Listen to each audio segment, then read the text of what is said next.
साल के इल्जामात में घिरे प्रज्वल रेवन्ना को बेंगलुरु की एक अदालत ने 6 दिन के लिए एसआईटी की तहवील में भेजा। एसआईटी ने रात देर गए बेंगलुरु एयरपोर्ट से किया था गिरफ्तार।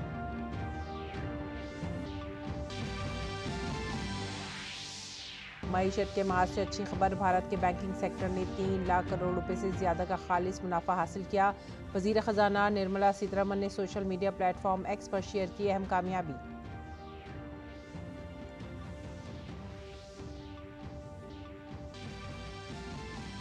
जानलेवा हुई गर्मी, बिहार में गुज़िश्ता 24 घंटों के दौरान 65 अफराद की मौत। ओडिशा में शदीद गर्मी से 12 अफराद हलाक, जबकि केरला में मानसून की बारिश ने बढ़ाई मुसीबत। तमाम 14 अजला अलर्ट पर। मणिपुर में सैलाब का कहर, 7,200 अफराद को महफूज मकामात पर मुंतकिल किया गया।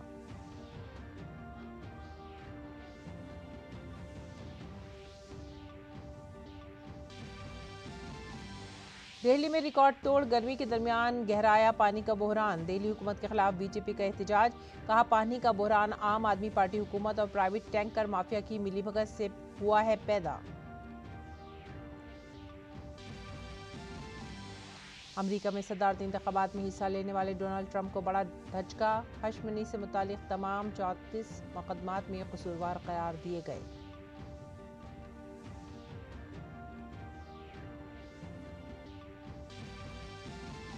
त्रिशा जोली और गायत्री गोपीचंद की भारतीय जोड़ी ने सिंगापुर ओपन के सेमीफाइनल में बनाई अपनी जगह। सनसनीखेज सेमीफाइनल में कोरिया की जोड़ी को करीबी फर्क से दी शिकस्त।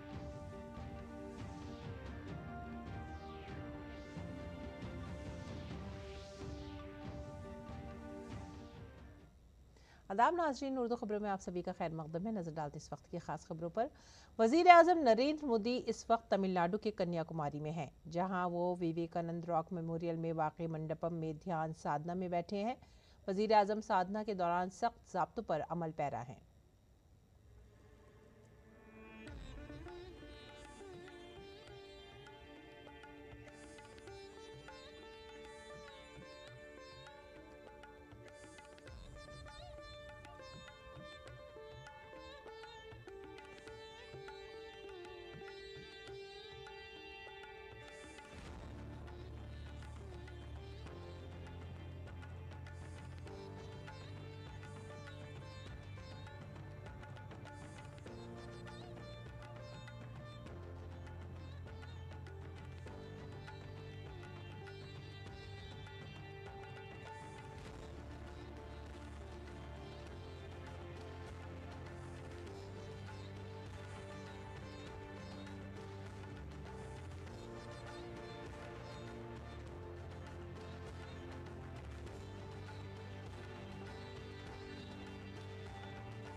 आगे बढ़ेंगे अगली खबर की तरफ। मरकजी वजीर दाखिला अमित शाह आज आंध्र प्रदेश के दौरे के दौरान तिरुपति बालाजी मंदिर में पूजा करने पहुंचे।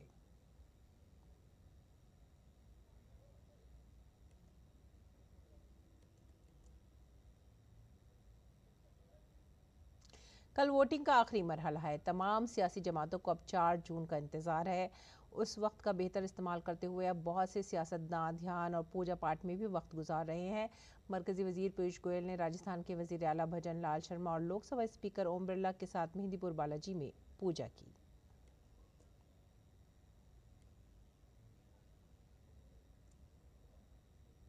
और कांग्रेस जनरल सेक्रेटरी प्रियंका गांधी ने भी हिमाचल प्रदेश के शिमला में जाखो मंदिर में भगवान हनुमान के दर्शन किए। उन्होंने मंदिर में मुल्क और रियासत के लोगों की भलाई की प्रार्थना की। इसके अलावा उन्होंने लोगों से मुलाकात भी की। लोकसभा इंतखाबात के आखिरी और 7वें मरहले के लिए कल वोटिंग होगी। इस मरहले में 57 नशिस्तों पर वोटिंग होनी है, जिनमें से 41 जनरल के लिए, 13 दर्ज फहरिस्त ज़ात के लिए और 3 दर्ज फहरिस्त कबाइल के लिए मखसूस हैं। इस मरहले में 7 रियासतों और 1 मरकज़ के ज़ेर इंतज़ाम इलाके में वोटिंग होनी है, जिसके लिए 904 उम्मीदवार मैदान में हैं, जिनमें 809 मर्द उम्मीदवार और 95 खवातीन उम्मीदवार शामिल हैं। जिन 57 नशिस्तों के लिए 1 जून को वोटिंग होनी है, उनमें उत्तर प्रदेश की 13, पंजाब की 13, मगरबी बंगाल की 9, बिहार की 8, ओडिशा की 6, हिमाचल प्रदेश की 4, झारखंड की 3 और चंडीगढ़ की वाहिद पार्लिमानी नशिस्त शामिल हैं। 7वें मरहले में वज़ीर आज़म नरेंद्र मोदी समेत कई मरकजी वज़रा, साबिक़ वज़राए आला और अपोजिशन के सीनियर लीडर इंतखाबी मैदान में अपनी किस्मत आजमा रहे हैं। वज़ीर आज़म नरेंद्र मोदी वाराणसी पार्लिमानी हल्के से मुसलसल तीसरी बार इलेक्शन लड़ रहे हैं। इसके अलावा हमीरपुर से मरकजी वज़ीर अनुराग सिंह ठाकुर, पटना साहिब से रविशंकर प्रसाद, पाटलिपुत्र से रामकृपाल यादव, मिर्ज़ापुर से अनुप्रिया पटेल, आरा से आर.के. सिंह, चंदौली से डॉक्टर महेंद्र नाथ पांडे, पटियाला से प्रणीत कौर, गोरखपुर से रवि किशन, काराकाट से उपेंद्र कुशवाहा, बालासोर से प्रताप चंद सारंगी, गोड्डा से निशिकांत दुबे, मंडी लोकसभा सीट से कंगना रनावत और अमृतसर से तरनजीत सिंह संधू मैदान में हैं।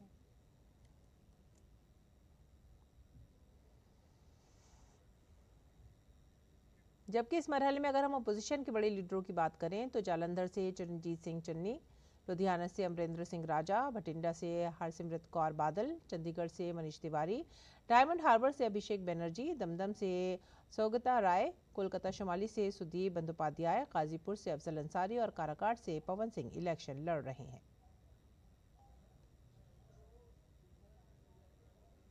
हिमाचल में भी वोटिंग की तमाम तैयारियां तकरीबन मुकम्मल हैं। सिक्योरिटी के तमाम इंतजाम पुख्ता कर लिए गए हैं। इसके अलावा पोलिंग स्टेशंस पर बुनियादी सहूलियात जैसे पीने के पानी, रैंप और दीगर इंतजाम भी किए गए हैं। मतदान है 1 जून को हिमाचल प्रदेश में 7वें चरण में। उसके लिए सभी तैयारियां पूर्ण कर ली गई हैं। हमारी पोलिंग पार्टीज़ लगभग सभी डिस्पैच हो गई हैं। अधिकतर पार्टीज़ कल डिस्पैच हो गई थी और कुछ जो निचले इलाके हैं उनमें आज पोलिंग पार्टीज़ डिस्पैच हो रही हैं। सुरक्षा के भी सभी इंतज़ाम कर लिए गए हैं। सफिशेंट सिक्योरिटी फोर्सेस हमारे पास अवेलेबल हैं और आ गई हैं और सभी पोलिंग स्टेशंस पे सफिशेंट डिप्लॉयमेंट रहेगी। क्रिटिकल पोलिंग स्टेशंस पे और अधिक डिप्लॉयमेंट रहती है फोर्सेस की। और पोलिंग स्टेशंस में भी सभी सुविधाएं जो हैं वो प्रोवाइड की गई हैं, जैसे जो drinking water facility, toilets, ramps, electricity supply. तो ये सारी तैयारियां जो हैं वो पोलिंग स्टेशन पे रहती हैं।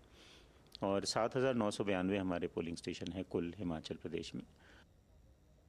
और आइए अब रुख करते हैं ओडिशा का। पोलिंग एहलकारों को ओडिशा के मयूरभंज जिले में भेजा जा रहा है। बढ़ती हुई गर्मी के दरमियान ये टीम दुश्वार गुजार रास्तों से अपने बूथ तक पहुंच रही है। ये टीम इंतखाबात में हर वोटर की शिरकत को यकीनी बनाने के लिए पूरी तंदीही से अपने फ़राइज़ सर अंजाम दे रही हैं।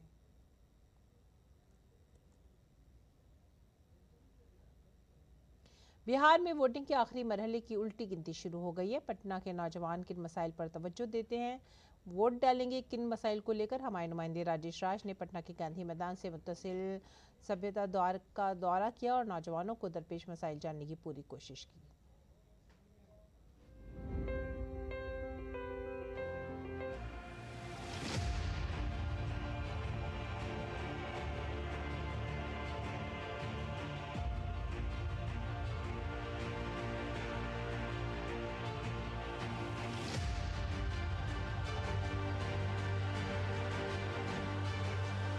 पाटलिपुत्र या यूं कहिए पटना और यहाँ के जो यूथ हैं वो इस चुनाव में किन मुद्दों के आधार पर वोटिंग कर रहे हैं, ये हम इनसे समझने की कोशिश करते हैं।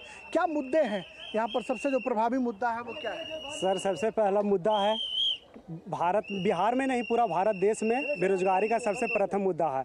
यहाँ तक कि शिक्षा पर भी अति GST लग रहा है। सरकार से ही निवेदन है कि एजुकेशन सिस्टम इंडिया का अच्छा होना चाहिए। अगर कोई भी चुनावी मुद्दा हो तो मुद्दे में शिक्षा और बेरोजगारी की बात जरूर होनी चाहिए। महंगाई ऐसे भी बढ़ते ही जा रहा है। सरकार को जैसे राम मंदिर पर ध्यान दिया है उसी प्रकार से बेरोजगारी पर भी ध्यान दे। राम मंदिर बना दिए शांतिपूर्वक, 370 धारा हटा दिए, घर में घुस के मारे, राशन कार्ड मिल रहा है, जंगल राज खत्म हो गया, अब आ गया कानून के राज, एक बच्चे को भी इंसाफ मिलता है। बिहार के पाटलिपुत्रा और पटना साहिब के नौजवानों में वोटिंग को लेकर क्रेज तो है। वो मतदाताओं को मतदान केंद्रों तक भारी गर्मी के बीच आने की अपील जरूर कर रहे हैं, लेकिन बेरोजगारी बेकारी की जो समस्या है उसको एड्रेस करने के लिए जन नेताओं से कह रहे हैं। राम मंदिर के मुद्दे को एक मुद्दा बता रहे हैं, लेकिन जो सबसे प्राइम मुद्दा है वो बेरोजगारी का ही मुद्दा है। कैमरामैन एजाज अहमद के साथ राजेश राज, डीडी न्यूज़, पटना, बिहार।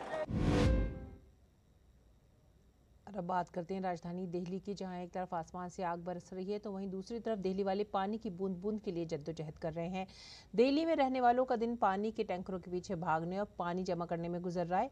आइए आपको दिखाते हैं कि दिल्ली में पानी के हवाले से क्या सूरत हाल है। दिल्ली के संगम विहार, बलजीत नगर, करोल बाग समेत कई इलाकों में पानी की सप्लाई मुतासिर है। पानी के टैंकरों पर बिछे पाइपों के जाल और लोगों की लंबी लाइनें ये साबित कर रही हैं कि दिल्ली वाले पानी की बूंद बूंद पाने के लिए किस तरह से तरस रहे हैं। मुल्क में चिलचिलाती गर्मी के दरमियान राजधानी दिल्ली में पीने के पानी के बुरहान पर खलबली मची हुई है। दिल्ली में पानी के गहरे होते हुए इस बुरहान को लेकर बीजेपी ने दिल्ली में आप हुकूमत के खिलाफ जबरदस्त एहतजाज किया। खवातीन मुजाहिरीन खाली बर्तन लेकर सड़कों पर निकल आई और दिल्ली के पानी के बुरहान पर वजीर आला अरविंद केजरीवाल से जवाब तलब किया और उनके इस्तीफे का मुतालबा किया।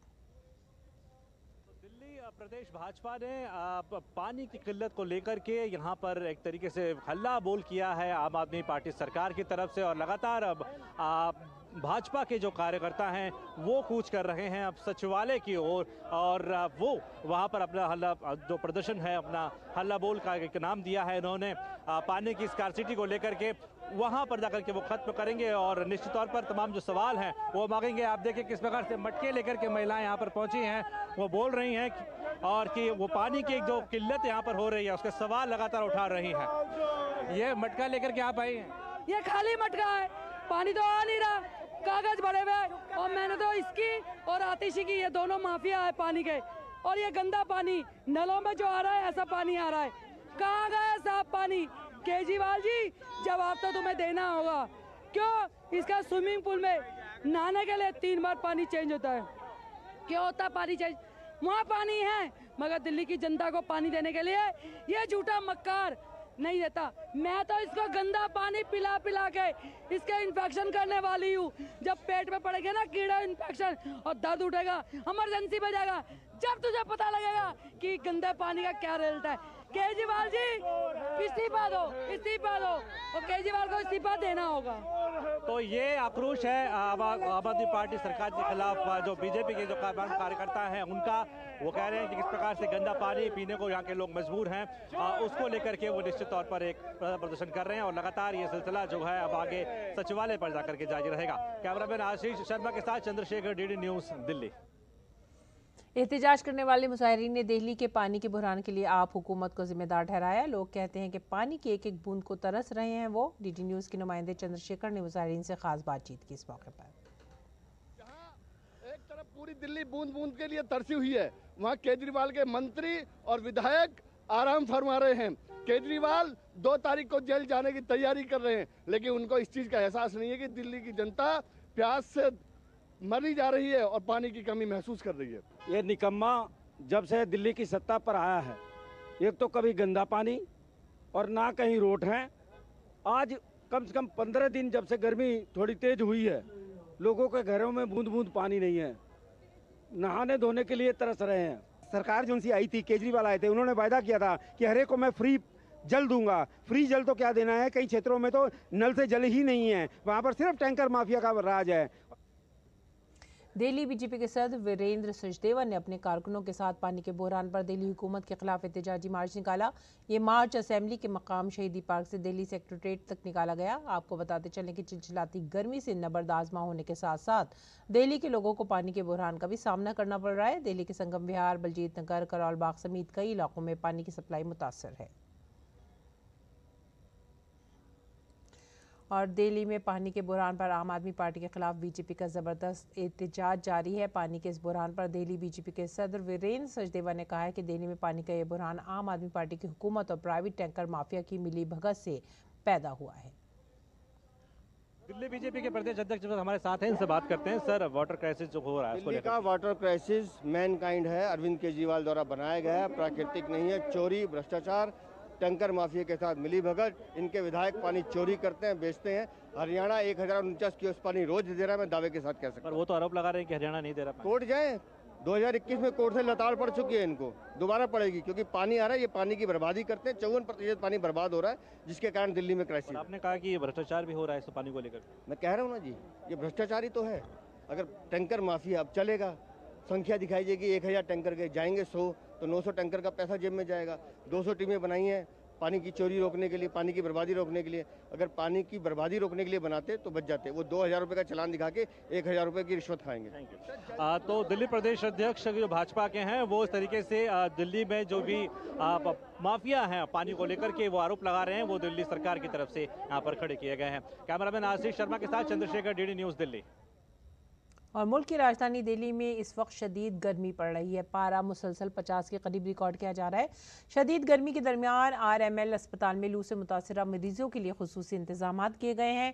अस्पताल की हीट स्ट्रोक यूनिट में 2 बाथ टब लगाए गए हैं। इसके अलावा आइस क्यूब्स वाली मशीन भी लगाई गई है।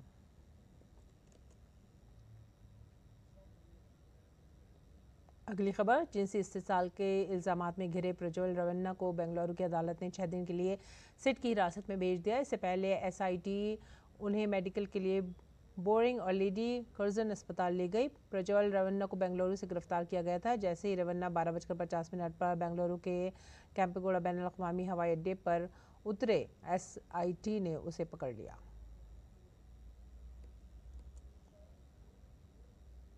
दिल्ली हाईकोर्ट ने महबूब कुमार की अर्जी काबिल समात है या नहीं, इस बारे में फैसला महफूज कर लिया है। स्वाति मालीवाल पर हमले के इल्ज़ाम में उनकी गिरफ्तारी को चैलेंज करने वाली महबूब कुमार की दरख्वास्त की समात दिल्ली हाईकोर्ट की जस्टिस स्वर्ण कांता शर्मा की बेंच में हो रही थी। इस मामले में मुलजिम महबूब कुमार के वकील ने समात के दौरान दलील दी थी कि यह हरगिज़ गिरफ्तारी का मामला नहीं है। आपको बता दें कि इससे कबल ये मामला जस्टिस नवीन चावला की बेंच के सामने था। जस्टिस नवीन चावला की बेंच ने इस केस को ये देखते हुए मुंतकिल किया कि शिकायत करना एक रुकन पार्लियामेंट है, इसलिए बेहतर होगा कि इस दरख्वास्त को उस जज को मुंतकिल किया जाए जो MP और MLA से मुताल्लिक़ मामला की समात करते हैं।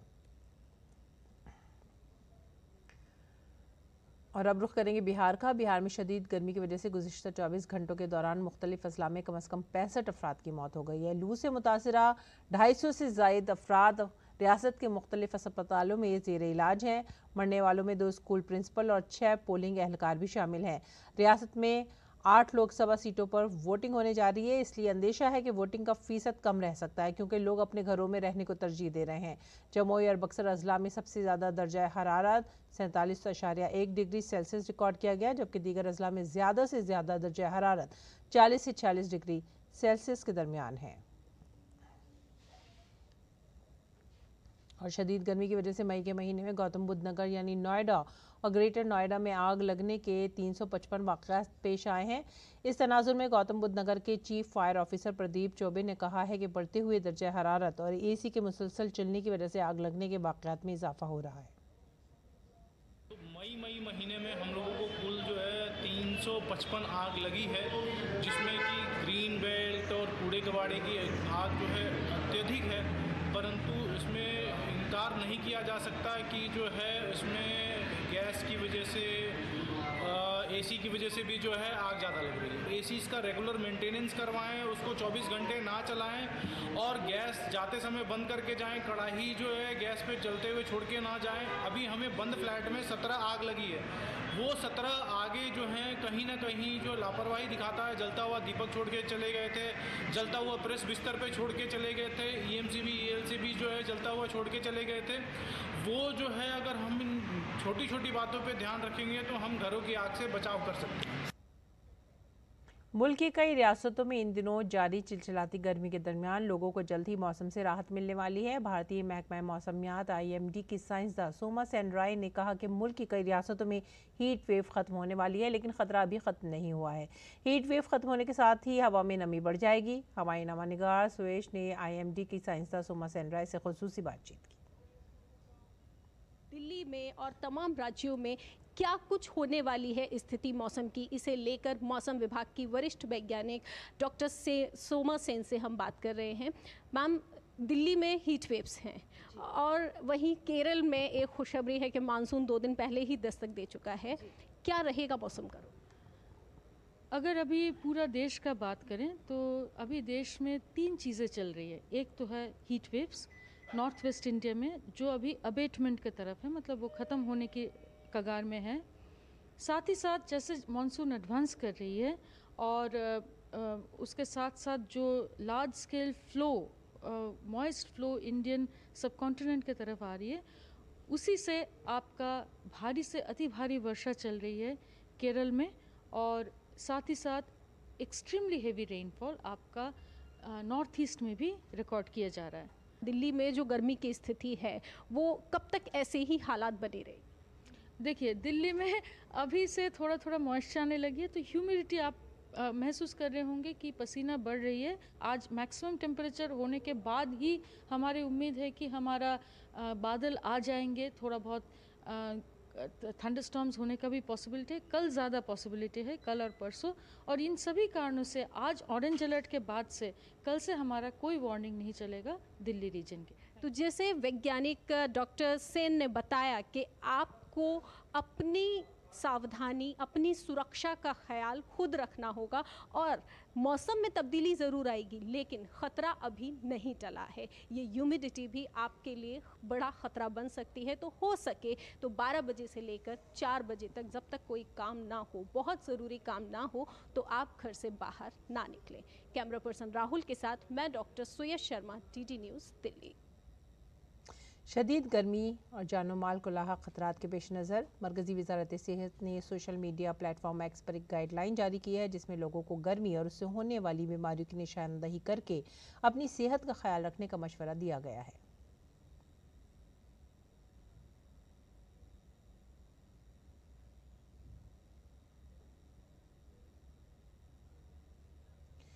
और अब रुख करते हैं मणिपुर का। मणिपुर में सैलाब की तबाहकारियां जारी हैं। इम्फाल शहर सैलाब से बुरी तरह से मुतासिर हुआ है। शहर को जाने वाली बेशतर सड़कें ज़ेर आब आ गई हैं। Manipur police, army, Assam rifles, NDRF और SDRF को बचाव के कामों में लगाया गया है। तकरीबन 7200 अफराद को महफूज मकामात पर मुंतकिल कर दिया गया है। सैलाब से मुतासरा ख़ानदानों के लिए ज़िले में पहली 3 आर्जी कैंप भी खोले जा चुके हैं।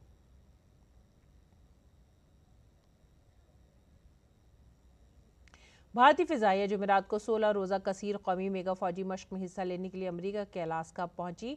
राफेल लड़ाका तैयारा 30 मई से 14 जून तक चलने वाली रेड फ्लैग अलास्का मश्क के लिए तैनात किए गए हैं। भारतीय फ़िज़ाइया ने सोशल मीडिया प्लेटफॉर्म X पर लिखा कि भारतीय फ़िज़ाइया आज कसीर कौमी मश्क रेड फ्लैग 24 के आइंदा एडिशन में हिस्सा लेने के लिए 8 भारतीय राफेल लड़ाका जेट, 2 IL-78 हवा से हवा में ईंधन भरने वाले और 3 C-17 globe master third strategic airlift aircraft के साथ अब आला कसीर मुल्की रेड फ्लैग मश्क में ऊंची उड़ान भरने के लिए अमेरिका के एल्सन एयरफोर्स बेस पर पहुंची है। फ़िज़ाइया ने लिखा है कि अपने air to air refueller IL-78 तैयारों और C-17 तैयारों की मदद से राफेल लड़ाका तैयारों ने यूनान और पुर्तगाल में पड़ाव करते हुए ट्रांस अटलांटिक परवाज़ी की। इस हवाले से अमरीकी फ़िज़ाइया का कहना था कि रेड फ्लैग अलास्का को फ़र्जी जंग माहौल में हकीकत पसंदाना तरबियत फराहम करने के लिए डिज़ाइन किया गया है, जिससे मुश्तरका फ़ौज को हिकमत अमली, तकनीक और तरीक़ाकार का तबादला करने में अहल बनाया जा सके और मशक़ों में शामिल फोर्सेस के साथ ऑपरेशंस को बेहतर बनाया जा सके। और आगे बढ़ेंगे अगली खबर की तरफ। आलमी खबरों में साबिक अमरीकी सदर डोनाल्ड ट्रंप को बड़ा झटका लगा है। डोनाल्ड ट्रंप को हश मनी केस में तमाम 34 मामलात में कसूरवार करार दिया गया है।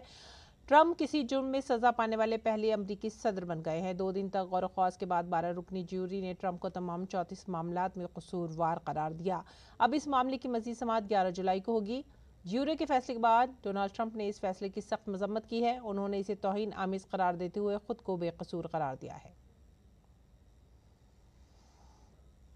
खेल की खबरों में त्रिशा जोली और गायत्री गोपीचंद की भारतीय जोड़ी ने सिंगापुर ओपन बैडमिंटन टूर्नामेंट के सेमीफाइनल में अपनी जगह पक्की कर ली है। एक दिलचस्प क्वार्टर फाइनल मुकाबले में त्रिशा गायत्री की जोड़ी कोरियाई जोड़ी को 18-21, 21-19, 24-22 के करीबी फर्क से शिकस्त देकर आखिरी 4 में दाखिल हो गई। इसी के साथ ही आप हमारी पूरी टीम को दीजिए इजाजत। आदाब।